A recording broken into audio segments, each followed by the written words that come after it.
Hi everyone! Good evening! This is Manay Gina once again and welcome back sa aking YouTube channel.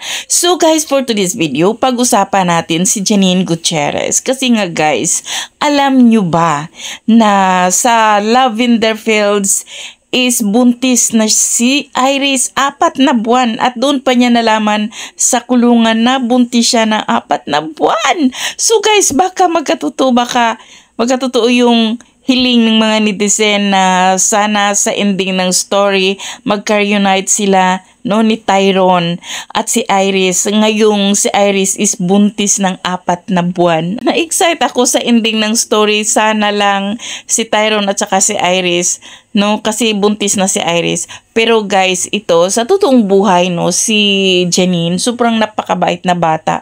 Naalala ko noon nung nag-guest siya sa Magandang Buhay na may sinabi siyang sobrang napahanga ako. Grabe. Alam niyo yung yaya nila nung maliit pa sila na parang siya yung pangalawang nanay nila.